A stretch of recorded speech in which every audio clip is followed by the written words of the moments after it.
everybody. My name is Greg Guyeres, and I am today's host for 3 on Tap, a podcast that's been launched by Brian, Spencer, and myself. Brian, Spencer, how you guys doing today?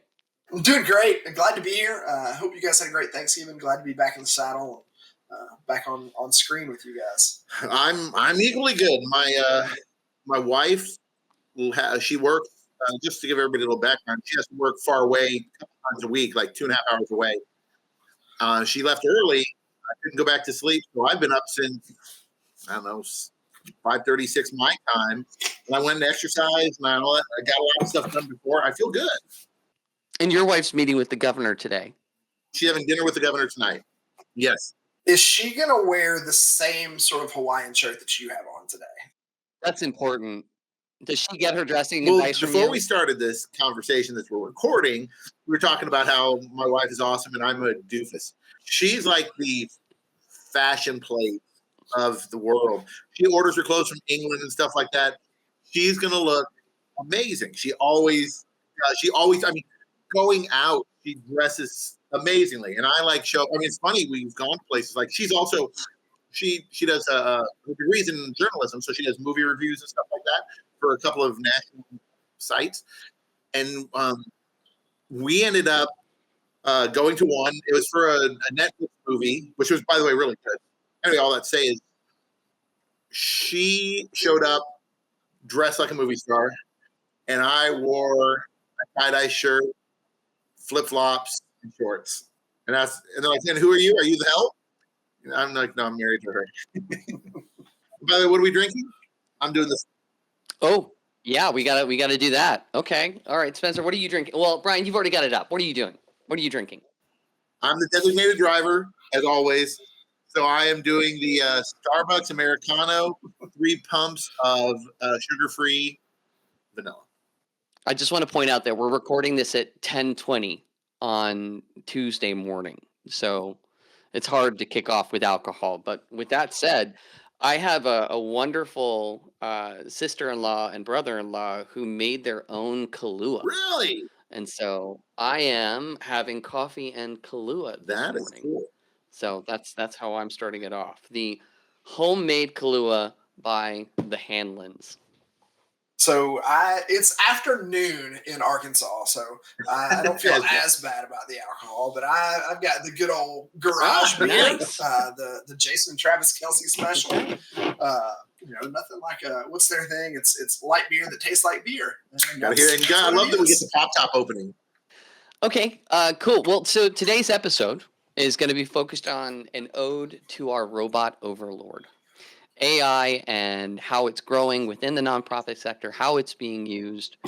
The intentionality of today's episode is really just to dig into what listeners may be feeling, whether or not they might be overwhelmed or skeptical of AI and its use and how it's being used. I'll kick it over to you guys. How are you using AI? I mean, has that really been a part of your workflows over the last couple of years? Yeah, I have dabbled in it some, a lot for just like social media type stuff. I'm not an artistic person by any means, so writing copy, just stuff that's not super important as far as needing to be exclusive or stuff that I needed to create. It's a huge time saver on that side of things. So I have found it to be a pretty helpful tool on social media and writing some solicitation emails, just kind of blanket stuff. I am not a big user of it. 2 reasons. One, because being primarily a grant writer, I hear so many people, I'm just going to write a grant and put it in ChatGPT or something like that. And I've seen the quality of those and they kind of suck. Second of all, I think it takes away the humanity of what I'm trying to write when I'm telling a story. So in that regard, I don't use it for that. The only time I've ever really used it is, when people were telling me, check out ChatGPT. And I was like, okay, make a picture of a walrus juggling on Miami Beach, something stupid. And then put them all together and see if it can really do it. And I was like, oh my gosh, it can really do it. So that's all I'm not deep into it at all. I'm not like anti, by the way, because and obviously some of the stuff, Greg, that you do is like super AI. Super, you're like, I'm going to go, you're the AI of us all. I'm not a big user of it at all because I don't know. Like I said, I'm not afraid of it or anything like that. No, or like you said, the robot overlords. I'm not afraid of it in that regard, but I also don't trust it too because I've seen it write grants. I've seen it do things that are just inherently wrong, but it just picked the wrong side off the internet to get the information from, and it's like so wrong. It's not remotely close to being right. It's wild to think how far this technology has come just over the last couple of years, right? I remember sitting in my office in spring of just 2022 and having come across a report of ChatGPT and OpenAI and this is a thing that's going to change the world. And in the nonprofit sector you're always being bombarded by like, here's the new thing that you have to try. And this was one of the first tools that came around where I was just like, whoa, this is something that really could amplify the work. And I think that that's like the mistake that I've watched so many of my peers make, where they treat it as a replacement as opposed to a force multiplier. It had the ability, especially once you get into like the paid versions of ChatGPT, to model off of speeches and content that I was creating and was an excellent thought partner in helping me make like really beautiful pieces that touched people in deep ways. And that was always the intent. I think you get into some real interesting discussions about the ethics around it and how we build relationships. Because when you talk about what it means to be a part of a nonprofit, at the end of the day, it's all about relationships. It's about building community with people who may live right next door to you and people who don't, and people who believe in what you believe in and people who don't, and finding that common ground. And I don't know that AI is really a replacement for something like that. I feel like once you get into some of the tools that are evolving, it creates this very artificial, to steal the name, layer to the relationships, and people Well, hey, catch it. Greg, what was you when you said back in 2022? What did you use? Was it ChatGPT the first thing you used, and that how you started? Yeah, ChatGPT. I mean, that was really the OG. I hadn't experimented with anything with regard to AI until that prompt generator came up. There were so many different ways that it could be used. That was really like the Wild West, right? Like everybody was just throwing stuff at the wall and seeing what would come out. And, I think that that's on the one hand good because, we want it to be dynamic, we want it to be creative, and we want to see what it can Right. do. On the other hand, I think that it's also created this situation where, we've allowed ourselves to become really lazy because we're not actually doing the work to put thought into what we're saying So and doing that anymore. brings you to a question. There's two different ways then that we just already talked about AI. One is being more creative. The other is doing more work for you. What do you obviously with your videos do? By the way, remember I told you last time you need to have a clip ready to go to show. I like the new Ferris Bueller one. It's not super long. You should integrate that into the splice it in so people can see some of the cool stuff that you're doing. But that's more on the creative side, right? You're not. Yes, I guess it's making work easier for you because you don't have a whole camera crew to go out and camera and all that. But you know what I'm saying? It's more taken on the creative side. What do you feel it leads you to on the work side?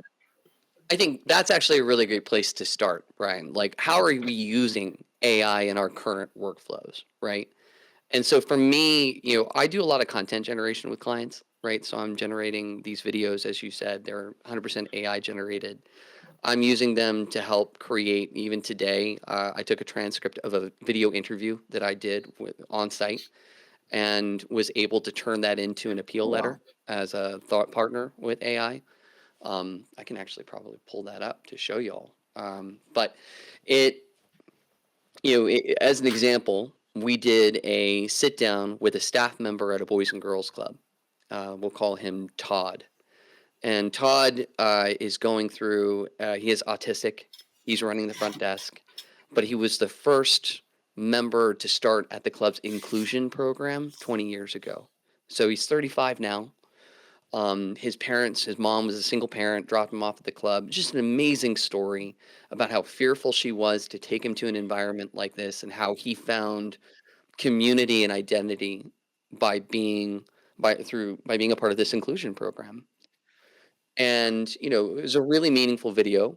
I was then able to export the transcript from the raw interview into a text format, upload that into ChatGPT, and then construct like a panel of experts. Give me these folks and their perspectives, and have it churn out a really compelling letter. And that was my starting point, right? I of course went in and edited it and made it something that's more authentic to what I think reflects community. And I think that's the critical step that most people are missing, because they get that letter and they're like, yep, that's good enough, send it out. And then we end up with like a lot of slop that crowds the space. Greg, I think you're spot on there. It's a tool, right? I mean, it's a starting point, and I think that's where we get sloppy. Is everybody's social media, everybody's appeals look exactly the same when they're built by the same language model, and unless we're taking it, reading through it, and working through it, like you said, like a thought partner, right? Like us sitting around the table workshopping some things. It's the same thing. It's just able to pull resources from all over to craft that and to help kind of refine some things instead of putting in a prompt, printing that out and saying, here you go. Let's take that and take it the next step and bring that humanity back to it that Brian talked about earlier, so that it is personal. It appeals to the community and what's really happening, not just some abstract, we pulled this off the internet kind of situation. Greg, how did you? I think part of the fear, maybe I shouldn't say again, it's not fear that I have, but part of the fear that I have is how did you take the video and turn it into an appeal letter, for example? What did you do? I don't know. I don't know anything about it. I just go to a Chat GPT or something like that for the times that I told you I did it, and say create a unicorn moonwalking in Tokyo, Yeah. or whatever. That's all I do. So what I did for that, in that exact example, was I was able to export all of the spoken language as a transcript from the video, and that's just native to Adobe Premiere, the video editing software that I use, right? And so that has its own AI. And so it uses that to identify the actual words that are being spoken in the video and export it as a text file. I then uploaded that text file as an attachment into my discussion prompt on ChatGPT. And then I've got, just a few static behaviors and trends that I, employ when I'm doing something like that. I'll say to ChatGPT, I want you to put together a council of experts. This is what I'm doing. This is the audience, and this is who it's for. And I want you to build out a compelling appeal letter that I can use for this December to support, and with the goal being that we raise more donations for the Boys and Girls Club, and the target audience is existing donors of the club. And so, it started. I mean, I can probably just go and pull that up with a 1,000 word letter, which was too big for what I needed. And I feel like that was a good starting point, because I was able to edit out and come to something that I felt was more authentic to that club. And then I'm able to upload it back as a finished PDF to ChatGPT and say to my thought partners now, have each of them provide feedback, and then also adopt the personality of a donor and tell me how this letter might hit you. Those extra steps that we take, I think, become really important, not just for like ensuring that we're using this tool as a thought partner, but also that we're researching the efficacy, right? We're actually being intentional about the tool's use. Often I'm on social media posts where it's a race to the bottom. How many dashes can you put into a social media post? Or the catchphrase that seems to be gravitating toward right now, but wait, or not this, or epic takedown. Like, it's all of these just very assertive style languages, to your point, Spencer, where it's all coming off the same model, and now everything sounds the same. You get the same emojis, you get the same bullet lists, and you can almost look at it and tell at this point what is and what isn't when it comes to social media, really Yeah. by ChatGPT. I mean, at the same time, I think the mistake there, the audience interpret that as a lack of care, right? If you're not building an authentic relationship with them, if you're not actually telling them what you think and you're just relying on a model to express something, whatever it might be, well then, why should they take the time to read it? Why should they care?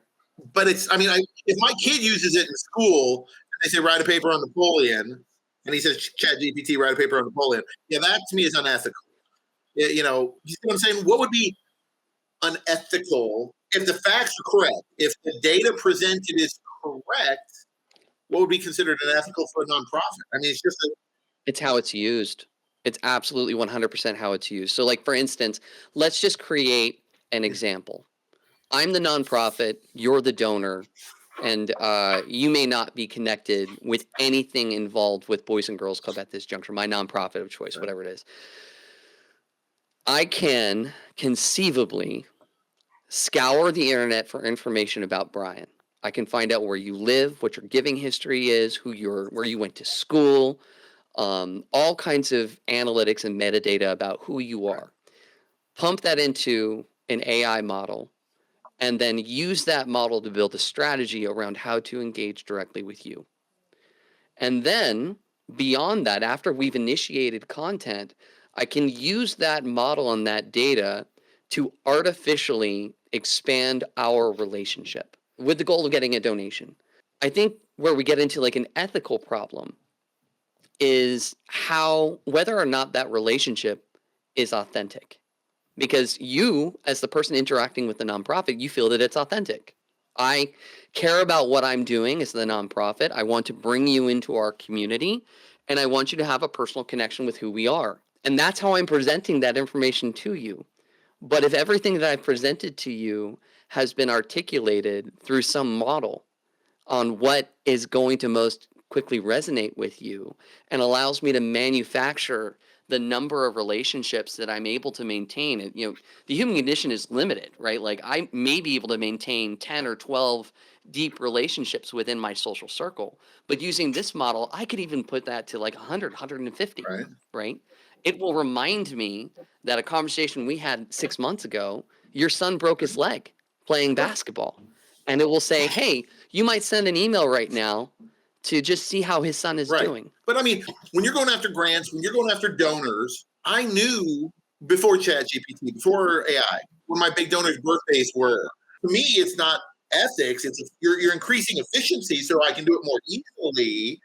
But I mean, the fact that I know that my big donor, this is stuff I can tell you for sure. My biggest donor, he was a legit billionaire before AI. This is 15 years ago. Born on September 2nd, 1947. And I know that just because the day my dad was born 1 year later. Went to Baylor, graduated Baylor in the top of his class, got into the family business, which happened to be oil, started 2 offshoot businesses, which are still in existence today, married his wife, Penny, of 35 years, all without AI. I did that with all my donors. All my donors, I usually had a threshold of like 20, in a small town, because I was small town, 2,500 or above. I get that kind of information. So it's not, I don't see where it'd be unethical, because I sent the family happy anniversary cards, sent them happy birthday cards. I know that he has an addiction, chapstick.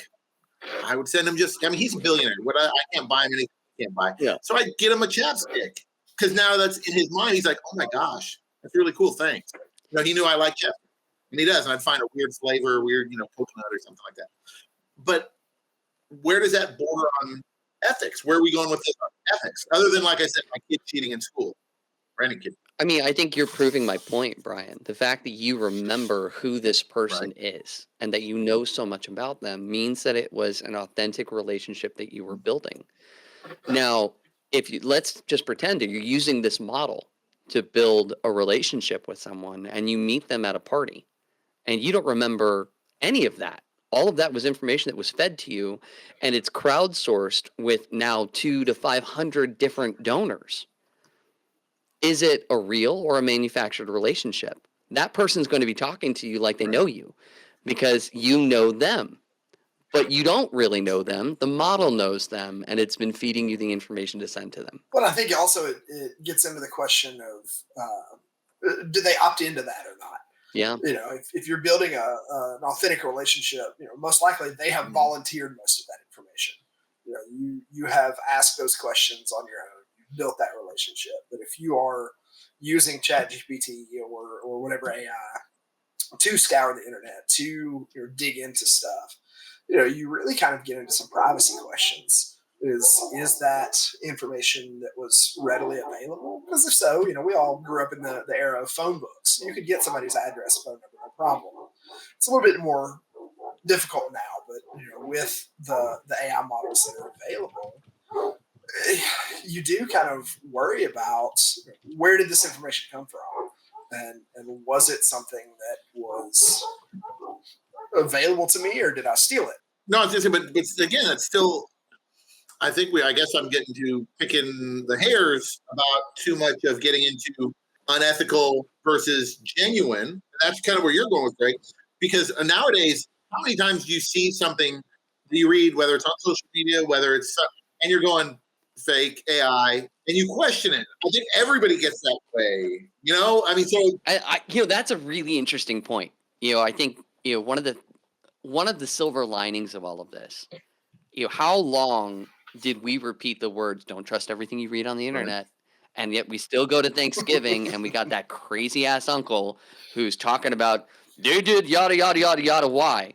And, we have to remind them, hey, you can't believe everything that you see on YouTube. Well, now, because these generation tools are so accessible and prolific, you literally can trust nothing that you see or read on the internet. And so will that immunize people a bit more, or is this just another layer of hell that we're going to descend into? Well, and it's also, though, that comes down to something. We had a big conversation about this too. I mean, you've got to be, as the end user, you got to be smart about it too, because my mom is a huge Fox News disciple, right? And oh my gosh, Trump walks on water and all things like that. And I'm not getting political at all, but she'll come to me with these political facts to say, oh my gosh, can you believe what Joe Biden did? And I said, okay, what did he do? And she'll tell me something crazy. He skydove and took a guy's parachute next to him, and whatever. Something outrageous. And I go, Mom, where did you get that from? And she's like, Donald Trump is God.com. And I was like, okay, well, it's probably not, it's not CNN, it's not any Reuters, it's not any news state, you know what I mean? So there's still a responsibility on us to do that, Well, I think that's where, Greg, I think it was you that said the data that we use, this is all assuming that the data used in this experiment is accurate. And well, here's a great example because to that, Spencer. So like, Brian, you and I have never met in person. I've never been to your house. And so all I know about you is that you live in Texas and I know your name. And I can go on to True People Search right now, and I'll edit this for disclosure, right? So this won't get onto the podcast. But I'll read what it says about what your phone number, your address, your age, all of that information about you right now. It says that you're 51 years old. You were born in May of 1974.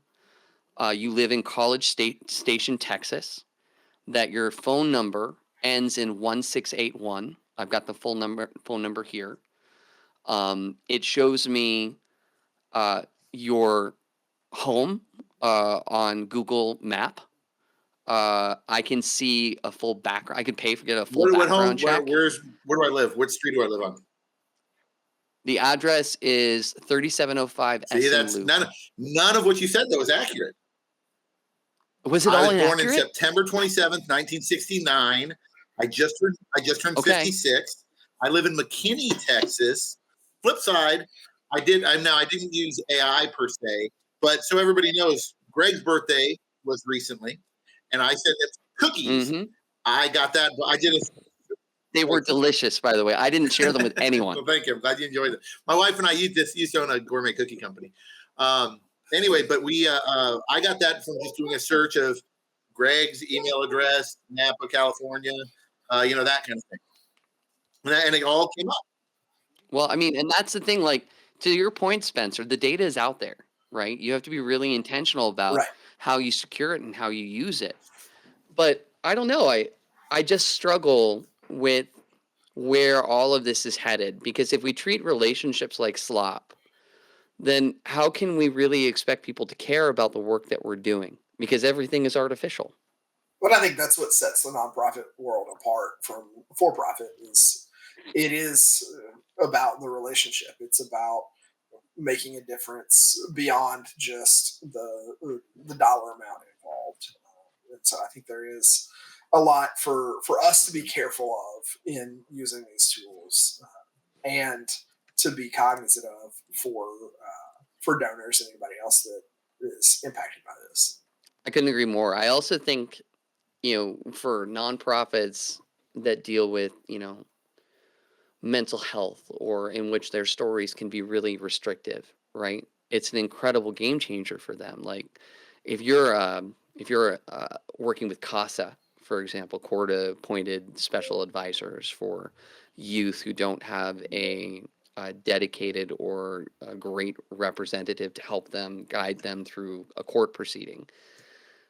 If you're the nonprofit that's coordinating that, you're never going to get a teen to get up in front of a camera and talk about their pain, nor would you ask them to, because now you've just created something that's going to follow them for the rest of their lives. At the same time, you could take that story and plug it into a video generator and hide it behind an avatar. The story is still authentic and you get to use it, but now that child is I protected. can see some of that. Ryan, what are your concerns on the ethics side? I mean, I don't nothing huge on ethics side. I mean, I could see where it could be abused. I'm the CEO of my Boys and Girls Club, and I fire somebody for cause. They go on and start a rumor or make a video and say, show Brian uh, putting his finger in the food. Oh my gosh, the executive director is putting his hand in the food. You know what I mean? That's where you can say whatever you want, and there's no fact checking. How many people won't fact check? Most people won't.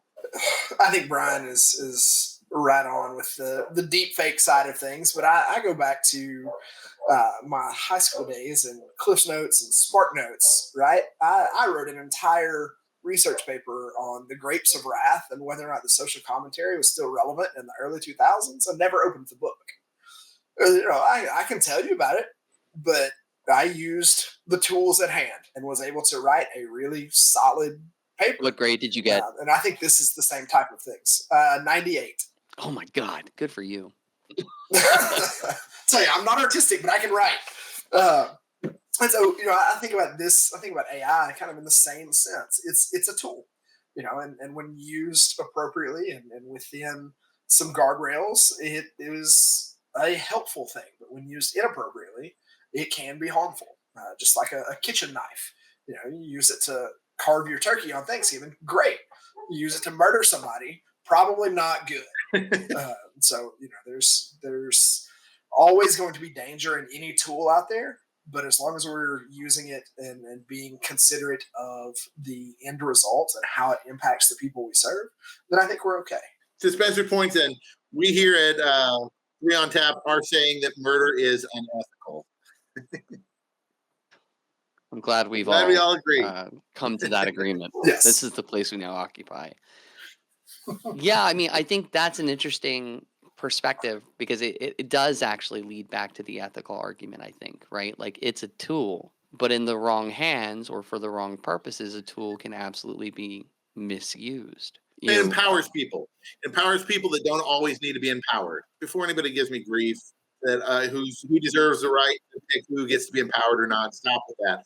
I'm just saying, it's the kind of the way I feel about guns. I'm not anti-gun. My brother-in-laws, we live in East Texas. Spencer's hunted. They hunt. It's being responsible. But guns can also empower people in the wrong way, to where I don't like what you said. I'm just going to get my gun and shoot you, because then I win. My answer is better than yours now because you don't have an answer. Same thing with AI. Any tool can be used, in a good way or bad way. I can use a hammer to put a house together, and I can use a hammer to kill somebody. So obviously it's the usage, and then it goes down to the morals of the person. I wouldn't want to kill anybody with a hammer personally. I think that'd be gross and gory, and I couldn't do it. plenty of people go, yeah, he deserves to be rid of the head. You know what I mean? So it's all that kind of thing. And I think that's probably the best place for us to get to when it comes to the ethical considerations of use of AI, right? It's a tool, but it's what your intent is. It's how you use it. And so, I mean, I still maintain that if I'm using this tool as a mechanism to superficially build a relationship with someone for a specific purpose, like getting a donation, that's ethically questionable, right? I can see the argument that everything we do is kind of comes from that effort, originates from that effort, right? As a nonprofit, you've got to bring donations in the door in order to continue your mission. But then you end up in a do the ends justify the means kind of situation, right? Where those relationships are ultimately artificial, and or to a large degree. And if that's the case, then what relationships are authentic, and have you really built community? So, ethical arguments aside, what's like the most exciting thing that you've seen a nonprofit do with AI? It's not caught on in this part of the world. I don't think as quite as much as we see, Greg, right where you are. I think most of it here is just kind of the base use. Help me craft an appeal letter, help me craft a social media post. I do think some of the video creation now, to go back to your point about the CASA situation earlier, that sort of thing is really cool to me. And to be able to protect those that need protecting while also being able to share that story effectively is a really neat, really powerful way to use that kind of tool, assuming the permissions are all there and everything is above board. I think there are some really creative, really unique ways to tell stories with AI. Do you have anyone specific that you've seen has done something? Yeah, I haven't. I hadn't even thought about that, honestly, until you brought that up. It's hard to tell. Yeah, well, and I think especially in youth development work too, sometimes those stories, as powerful as it is to see a kid in one of our clubs tell a story, sometimes they're not great storytellers. And so we just kind of need some help in that They're sense. kids. And something like this goes a long way. Right. Or they just don't want to be on camera. And that's true for kids and adults. So something like this, I think, could be really helpful for that. Well, in terms of things that I'm doing with other nonprofits in this space, as you said, Spencer, there's a lot going on in AI, specifically in Northern California. I feel like, just everything coming out of Silicon Valley hits here first. And, as an example, how do we build something around cultural touchstones that are ubiquitous, right? And so for us, it was like movies, Goonies and Ferris Bueller's Day Off. Have you done a and Goonies Braveheart one? And Okay, I haven't seen. I haven't seen the yet. Goonies. I've seen Ferris Bueller. I've seen Braveheart. Yeah, and that's basically what we've done. I haven't seen the Braveheart. You haven't seen the Braveheart one? Okay, so to set up this video, what we wanted was a 4-part video series that we called Champions for Youth. And we wanted the first one to feel like a rally cry for youth development. Ironically, against screen time and things that isolate us as opposed to playing and having community around it. And so this was the first launch video for it. It was again themed on the movie Braveheart. And here we go. Friends, they may take our snacks. They may force us into classroom, but they will never take our laughter. They may try to trap us behind screens, to trade our games for pixels, to turn our days quiet, cold, and alone. But hear me now, we are not alone. We are the noise, the joy, the wild ones, who run until the sun sinks low. Today, we stand together and we shout to the world. The future is ours and no one can take it from us. That's awesome. Okay, now, Greg, tell. Yeah. You get, because I am the novice, And because I pointed that out earlier, how did you do that? I mean, obviously it's a big process, but what was your AI prompt how would you have done that? Yeah, what tools do you have to do something like that? Yeah, so I use two primarily, right? So as the thought partner, I rely on ChatGPT. I will use ChatGPT to create kind of what it thinks would be a good video based on it. So like generate a cinematic, heartfelt, and adventure-driven video content using AI tools such as Google Flow, Runway Gen 3, and Pika Labs, designed to inspire philanthropic, yada, yada, yada, yada. And that gives me, I asked it to focus on these narratives. I wanted to use this tone and style. And then I wrote the speech. And I said, okay, well, here's what I want it to do. So I would hop over to Google Flow. And what does Flow do? What is that? Well, Flow is the actual generator. So you can create with Flow. And is this free or is this a paid thing for people out there to know? There are free applications.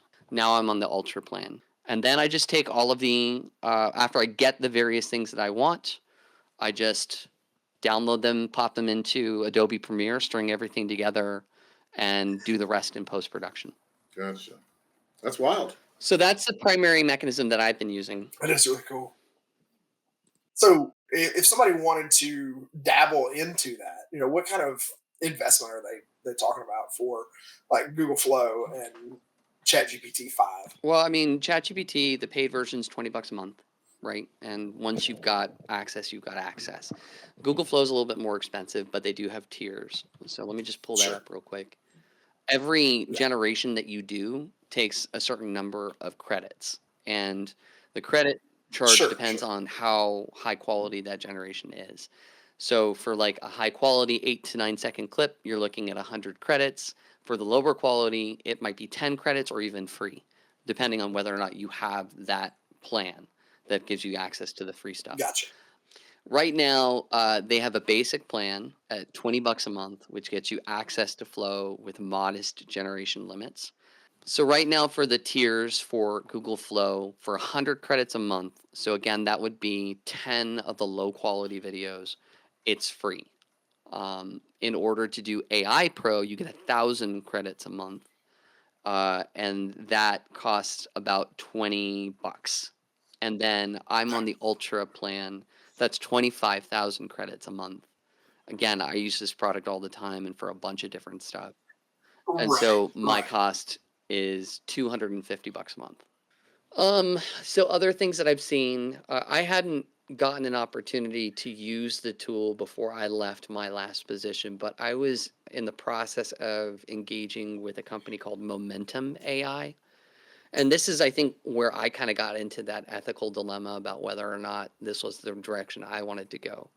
But, by giving Momentum access to like my email account, my CRM, and some of my socials, it was able to take all of that data and model it and base communication strategies around specific donors that I wanted to maintain relationships with. And so that's where that example of, I might hear in an email that Brian's son broke his leg in this thing, and it would remind me, hey, you should probably circle back with that person. And you get like 3 or 4 reminders every day. Here are 3 things that you should do to maintain a relationship with this donor. Or if I read an interesting article like this one about ethics on AI that Brian was trying to find, it could then say, here are people from your network that might be interested in this article too. You can send it to them and say, hey, this article made me think of you. And I'd love to get to coffee together and think about or talk about what you think about this concept and where it's going.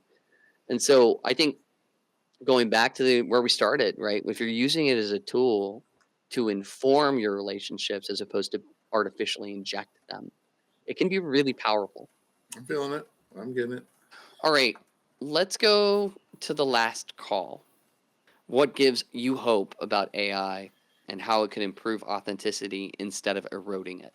Well, I think it obviously levels the playing field to where people who don't have the resources, who don't have the different opportunities that I go, as you guys know, I always go by size, because my first story was of realizing the haves and the have-nots, especially in the Boys and Girls Club world. I had a CEO call me up from a major city, and a friend of mine said, "Brian, I need your help." Okay, what do you need? "How much you pay your videographer?" "What?" "Yeah, your on-staff videographer. How much you pay your videographer?" And I'm like, nothing. I think it's what are you talking about? I'm never going to be able to afford a videographer. So anyway, all that to say is, it would allow somewhere in, like, where I came from, at Spencer's Club, his was smaller. It allows us to be able to do things that we never would have been able to do. But then again, if I created any of those videos back when I was CEOing in East Texas, if I created any of those videos that you created, Greg, I would be like freaking a god, because people would be like, "Oh my gosh, you did that." And "Oh my gosh, that is so amazing." You know what I mean? Because it's so unique there. Whereas where you are in, like you said, around Silicon Valley and stuff, I'll bet you there's, 100 people who can do what you just did. And I don't mean that to demean you. You're in a population center. Wow. Yeah, whatever. You're in a population center that has that skill set. Whereas Spencer and I, the first guy who moves to freaking dinky Marshall, Texas, East Texas, who can do that stuff, is making a gajillion dollars, because the TV stations are going to come to him, and the radio station's going to come to him, and the bank says, "I want a commercial made," and that kind of thing. So I think it's the big thing is the opportunity. We always said Boys and Girls Club. My two favorite things I always say a Boys and Girls Club does is, and this is an old phrase from back long ago, there's hope and opportunity. And this is a opportunity thing that, gives every nonprofit, and not even nonprofit, every business, every person, the opportunity to make some really cool stuff, to represent them, to pass on ideas and stuff like that. For small teams, this is huge. My organization's never had a development staff. It was always me. And so when you're running solo, that's a huge tool to be able to keep track of those different things, to make some of those connections, to schedule some of the things. And I know you could get into some of the ethical gray areas with that, but at the same time, is it unethical to set a reminder on your calendar to do those? Yeah. Because it's right. At some level, it's the same thing. It's just keeping track of stuff. But I do think my concern with it is when we start making things up. We start making up stories because it sounds good, or something that happened in another organization, but we're going to take it and kind of make it our own, or steal information or whatever. I think that gets a little beyond a little out of the acceptable realm. But to that point, still, I mean, when I was putting together videos for my old organization, I was definitely looking at all of the different videos that other clubs were using and taking them, downloading them, and splicing them up to tell a new story. Like, a good example of that is when we were coming out of the pandemic, we got a huge amount of funding through a state grant called ELOP, which effectively doubled the size of our organization overnight. And we had all of this hiring to do. And Boys and Girls Club had released that Whatever It Takes video. And so we took that video and we said, this is going to be our hiring campaign. And so we just cut it up, made it into a whole new story that was aimed and targeted at getting new people to put on the staff shirt and get to work. Yeah. And we were one of just a handful of clubs that was fully staffed within that year. And so again, to your point, like, is that any different, right? It's just a different tool. Well, I think it's one thing to take something from like Boys and Girls Club national office that's meant for all clubs to use. It's another for me to take a story directly from Brian's club and say, "Oh yeah," and change 3 names and put a new picture on it and say, "Yeah, this happened at our club." That's outright fraud. I mean, and I think that is where AI, if we're not careful, we don't put guardrails around it, that's where AI could lead. All of those things happening everywhere. Do you remember the Disney Pixar movie WALL-E? and they had the the pizza tree because we have so much AI. I'm just going around everywhere. And I'm in the pizza tree. That might be a real concern about people getting lazy because I'd be like, like I said, I'm adamantly against using AI to write grants, but I could be like, that one time I've got a big customer and I totally forgot, and I need AI write me a grant for food stability for 1,000 kids, and we get and come up with something. Then you kind of get addicted and go, oh shoot, that took 20 minutes, and I got I got funded or I got considered. You know what I mean? It could take the laziness out, which in turn then would take away your individual creativity. But again, we're getting into iRobot kind of, you know what I mean? Yeah. I mean, I think one of the things that scares me most about it, and this I think goes back to something Spencer was saying earlier in the discussion too, it's the permission structure, right? Like when you're a donor, you're building a relationship built on trust. You've given me data, you're sharing things about yourself with me. If I plug that into a model, I mean, I'm counting the days down until there is a massive data bridge at OpenAI, right? Like how long is it going to be until something like that happens? And I hope it's never, right? But with all of the sheer amount of data that we're pumping into these systems, how could it not be a treasure trove for anyone? I think that's, as we think about where AI goes over the next 5-10 years, it's important to think like that and not what video can I fake or how can I write an email. It's how can we use this to increase local impact, but also impact within our organizations, right? I mean, how we build our teams, how we build ourselves into leaders. And I think there's so many tools out there that we just don't think about. But if we start thinking about these things in new ways and kind of get creative with it, we'll come out on the right end of this thing. We won't have an iRobot situation. Well, I think that's a good place to leave it. So thank you guys for your comments today, and I'm excited to see how all of this evolves, and we've got another episode coming up. Spencer, you're going to be the host for that, right? That's right. We're talking about we're going to talk about impact in small rural communities. Sorry, Greg, you're out. Hey, Napa is an agricultural community. Napa is an ag community. We are farmers. We just make wine. I think so many times, in our small communities, there's a scarcity mindset that there's only so much to go around. We forget that there's plenty when we work together. So we're kind of focusing on that and get your guys' thoughts on that. I think it'll be a really good conversation. I'm ready for you.